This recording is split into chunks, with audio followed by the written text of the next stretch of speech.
were potentially going to play Black Widow. Yes. In hindsight, are you relieved about that? Because Yes. if you were doing it, you wouldn't have been able to do this. I don't think I would have been able to do a lot of the projects that I really have loved doing, and I think that was a nerve-wracking prospect for me to not have the freedom to choose, and the choices I have are often all I have, so you can't really plan on anything else. You can't predict what's going to happen, what films are going to catch fire, what's not. So if I make the choice for me, and not because I'm contracted, I think that was going to be an exciting prospect.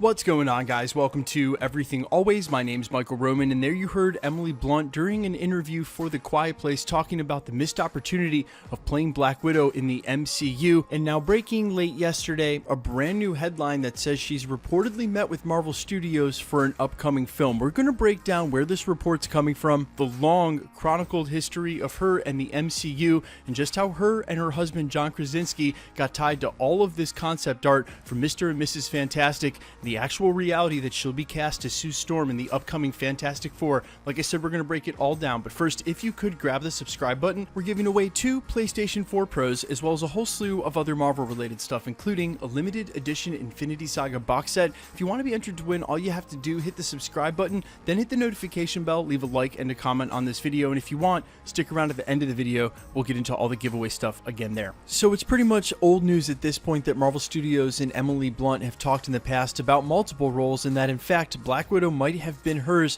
had she not had a scheduling conflict with Gulliver's Travels. But now apparently this has happened again, and real recently, as reported by Comicbookmovie.com from their source industry insider Charles Murphy, that while filming on Disney's Jungle Cruise, Emily Blunt met with Marvel Studios about quote unquote an undisclosed role in an upcoming film. Now they go on to say that this has led to speculation that Blunt may actually be lining up to play Clea in Doctor Strange in the Multiverse of Madness, as it was revealed this past weekend that her character had begun casting along with a ton of others. And if this is true, then it's possible that Emily Blunt has finally weighed in on whether or not she wants to take up a role like this, taking up a majority of her career. And this is nothing new. It's exactly what Kevin Feige was talking about when he said they get turned down all the time. These actors who have lots of aspirations outside of just Marvel movies, who want to do a ton of things across a ton of genres and be on both sides of the camera, especially her husband John Krasinkski, aren't sure they want to commit to 8 or 9 movie contracts and would rather play a one-off role, as we heard Keanu Reeves having some interest in Jan Rog. And it could be the case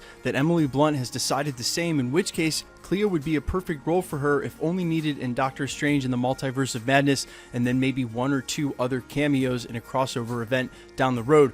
But where would that leave her husband, John Krasinkski, and could her exclusion from the role of Sue Storm mean that we won't get to see him as Reed Richards? Now surely they're not mutually exclusive and one doesn't preclude the other, but it could be as a unit they've decided not to venture into the world of the MCU, as one of them being involved would be the same as both. Here's John talking about his near brush with becoming Captain America.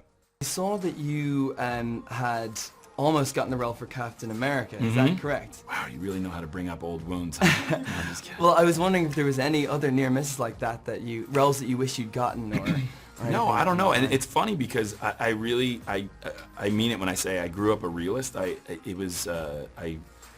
give credit to my parents for always making sure that we weren't had an overly inflated sense of self. I always knew where I stood on things. So it was one of those things where I got the call and they said, you know, you're not Captain America, Chris Evans is. And my response was, yeah, look at him. I mean, he is Captain America. That's who I want to see play Captain America. So it was not one of those things where I wish I had it. I'm so glad he's done that. I don't think there are any other near misses, or maybe there are and I'm just not thinking of them. Yeah. Okay. Or I could just make some up.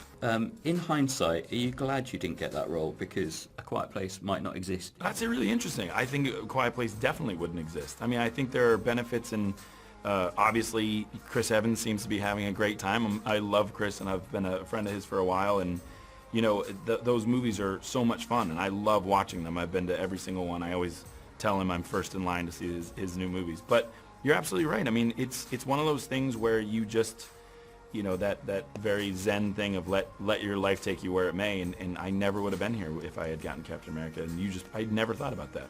You just broke my brain. I just realized that right now. Obviously, Emily was up for Black Widow at one stage. Was it weird to watch The Winter Soldier and think, that could have been us? Again, I never thought about it, and now I'm like, oh my God, we could have been in that movie together instead of this. No, I mean, to me, this movie, working with her, I don't know if I've ever had a better collaboration, and certainly this in particular. We've always talked about working together, but we didn't want the story of our marriage to supersede whatever story was being told. This one's pretty out there, so we were safe. But also more than that, I think being married in this movie really helped us specifically, not just because it's a cool thing to work together. It was this idea of, spouses having a secret language, and in this movie it's the only language you can use.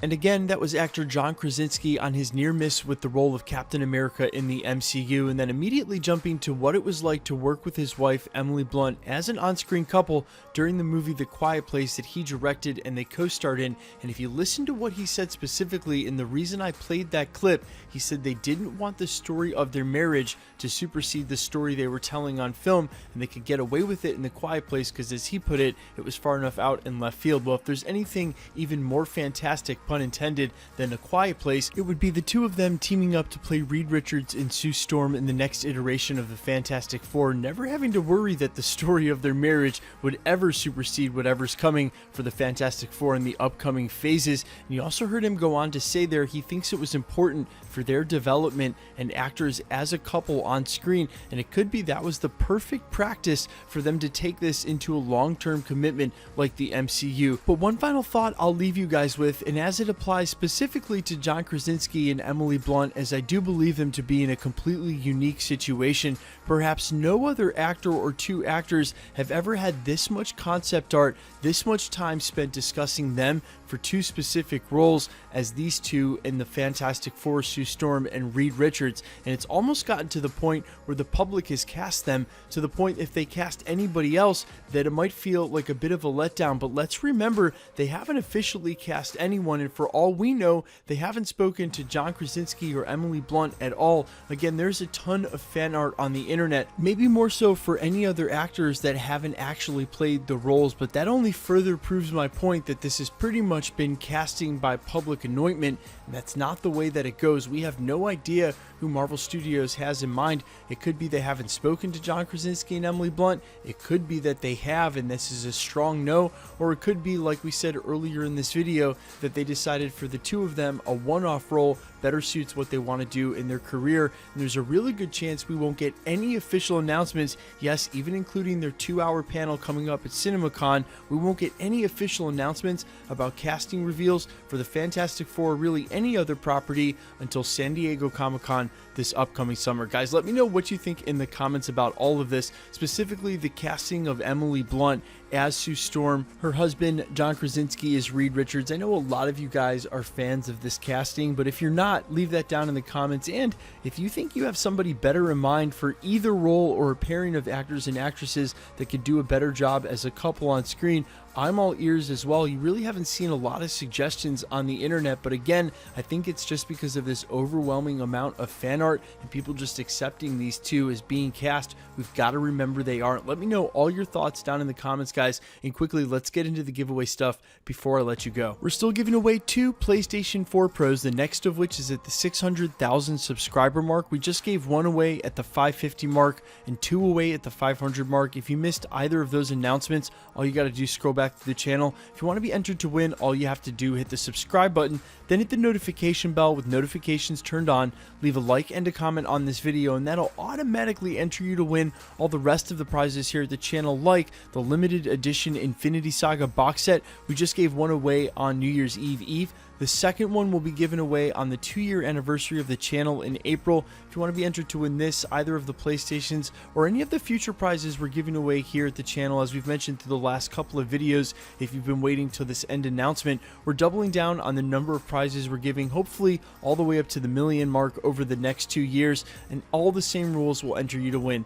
Hit the subscribe button, then hit the notification bell with notifications turned on, leave a like and a comment on this video, and because it's truly random, the more videos you like and comment on, the better chance you have of winning. All winners will be announced at the end of videos, and like I said, if you've missed any of the previous winner announcements, especially here real recently as we've given away a ton of prizes in the last 60 days, no worries. All you have to do, scroll back through the channel, Look at the titles. You'll always see winner announcement plus the subscriber mark included. Hit that video, scroll to the end. We do ship internationally, but unfortunately there are a handful of countries, I think like 5 in the world, where we can't ship PS4s. Other than that, you guys are good to go, and we already have shipped many prizes overseas. My name's Michael Roman. This is Everything Always. Guys, thanks so much for checking out the channel, and stick around. We'll be posting again real soon.